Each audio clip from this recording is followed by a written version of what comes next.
दोस्तों, आज की कहानी है जवानी का पानी भाग 3। तो दोस्तों, कहानी शुरू करते हैं। शुरू करने से पहले आप सभी से रिक्वेस्ट है कि मेरे चैनल को सब्सक्राइब नहीं किया है तो सब्सक्राइब कर लीजिए और वीडियो पर प्रतिक्रिया देना ना भूले। तो शुरू करते हैं। सुधा को अपनी पीठ पर मनोज भैया के हाथ की कसावट महसूस होने लगी।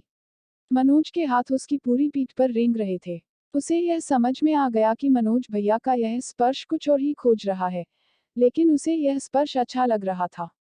धीरे धीरे मनोज भैया के हाथ उसकी पीठ से उसके गालों पर आ गए। उन्होंने सुधा के आंसू पोंछे। सुधा ने कुछ नहीं कहा। मनोज भैया को डर था कि वह न जाने कैसे बर्ताव करेगी। सुधा को जैसे कुछ समझ ही नहीं आ रहा था। वह मनोज भैया के गले ही लगी हुई थी। करीब 5 मिनट तक दोनों गले लगे रहे। इस दौरान मनोज भैया ने उसकी पीठ, सिर और गालों पर जमकर हाथ आजमाए। उन्होंने सुधा से पूछा कि उसे बुरा तो नहीं लगा। उसने बिना कुछ बोले सिर हिलाकर जवाब दिया, नहीं। मनोज भैया ने इस बार सुधा के गालों पर अपने होंठ रख दिए। सुधा उम्र के उस दौर से गुजर रही थी जहां विपरीत लिंग के प्रति आकर्षण अपने चरम पर होता है। सुधा मनोज दोनों भी शायद ऐसे ही आकर्षण के वशीभूत थे। कब सुधा अपना सब कुछ मनोज भैया को सौंप बैठी, उसे पता ही नहीं लगा। मनोज भैया काफी देर तक उसके जिस्म से खेलते रहे, उसके हर अंग पर अपना अधिकार जमाते रहे। सुधा को मनोज भैया का ये अंदाज भी अच्छा लग रहा था और अंदर ही अंदर इस बात का डर भी था कि कहीं वह कुछ गलत तो नहीं कर रही है। हालांकि सही गलत की सोच पर शायद उस वक्त का उन्माद ज्यादा भारी था। ना जाने कब मनोज भैया इन 10 मिनटों में मनोज भैया से मनोज बन गए, उसे पता ही नहीं चला। सुधा कब सुधा से सुधी बन गई, इसकी जानकारी भी उसे नहीं हुई। 10 मिनट बाद जब तपती धरती कुछ बूंदों से सिंचित हो गई तो दोनों को होश आया। सुधा को समझ में नहीं आया कि कहाँ जाकर गड़ जाए। मनोज अब क्षणिक आवेग से बाहर निकल चुका था, लेकिन पिछले 10 मिनट में ये कमरा बदल चुका था। रात हो रही थी। मनोज और सुधा ने एक दूसरे से कोई बात नहीं की, शायद आत्मग्लानि कम, संकोच ज्यादा था। मनोज ने टिफिन वाले को फोन कर दिया था। काफी समय पहले ही टिफिन आ चुका था। दोनों को भूख लगी थी। मनोज ने ही सुधा से कहा, सुधा, खाना खा लो। सुधा ने उनका टिफिन भी पकड़ा दिया। दोनों ने खाना खाया, लेकिन कोई बात नहीं हुई। सुधा को अब इस बात की चिंता सताने लगी कि रात हो चुकी है, वे सोएंगे कहाँ। एक बार जो गलती हो चुकी है, सुधा उसे दोहराना नहीं चाहती थी। मनोज सुधा के मन की बात समझ गया। उसने सुधा से कहा, तुम पलंग पर सो जाना, मैं नीचे सो जाऊंगा। सुधा रात भर की थकी हुई थी। उसने मनोज से कहा, वह नीचे सो जाएगी, लेकिन मनोज ने अपना बिस्तर नीचे बिछा लिया।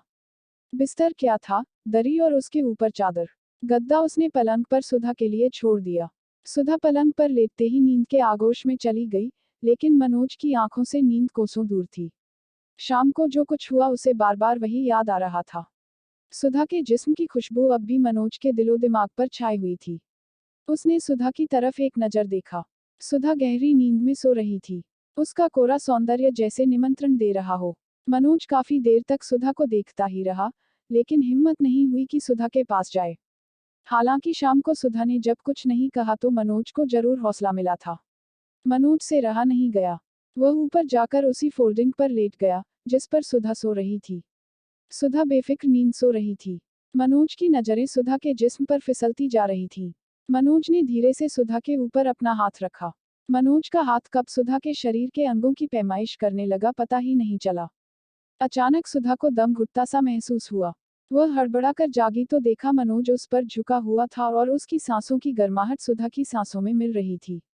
सुधा ने उसे हटाने की कोशिश की, लेकिन मनोज ने उसकी एक न सुनी। मनोज उसके शरीर से खेल रहा था और यह भी कहता जा रहा था कि उसके यहाँ रहने का पूरा खर्च वह उठाएगा। उसका एडमिशन भी यहाँ हो जाएगा। सुधा को लगा जैसे मनोज उसकी मजबूरी का फायदा उठा रहा है, लेकिन वह उसे ऐसा क्यों करने दे रही है, उसे खुद भी मालूम न था। अब तक जो सुधा उसे रोक रही थी, वह भी मनोज का साथ देने लगी। रात में एक बार, 2 बार नहीं बल्कि 3 बार दोनों एक हो गए।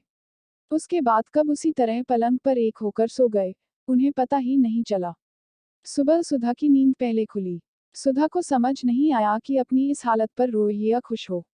उसके दिल्ली में रहने और एडमिशन का सपना पूरा होता दिख रहा था, लेकिन इसकी कीमत क्या थी, सुधा का शरीर। तब तक मनोज भी उठ गया। सुधा ने मनोज की तरफ देखा भी नहीं, लेकिन मनोज सुधा के पास आया और बोला, परेशान मत हो, यह बात हम दोनों के अलावा किसी को पता नहीं चलेगी। बाराबंकी में कोई इस बारे में नहीं जानेगा। इसके बाद मनोज ने एक बार फिर सुधा को अपने पास खींच लिया। सुधा की आंखों में आंसू थे। सुधा दिल्ली यूनिवर्सिटी में अपने एडमिशन के लिए क्या कीमत चुका रही थी।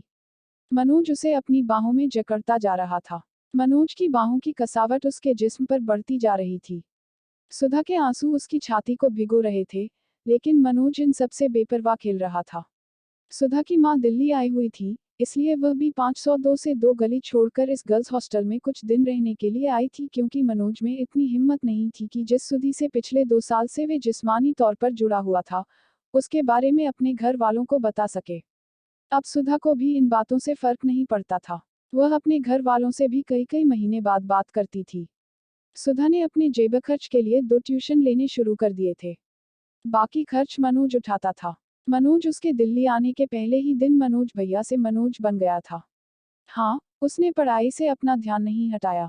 उसे जानकी देवी कॉलेज में एडमिशन मिल गया था। ग्रेजुएशन के 2 साल पूरे हो चुके थे। अब तीसरा साल चल रहा था। सुधा को उम्मीद थी कि उसे ग्रेजुएशन के बाद कहीं ना कहीं नौकरी मिल ही जाएगी, नहीं तो वह किसी कॉल सेंटर में नौकरी कर अपना खर्च उठा लेगी और आगे की पढ़ाई कर लेगी। तब शायद उसे मनोज के रुपयों की जरूरत न पड़े, क्योंकि मनोज को अपना पाना उसके लिए 2 साल से चले आ रहे रिश्ते के बावजूद भारी था।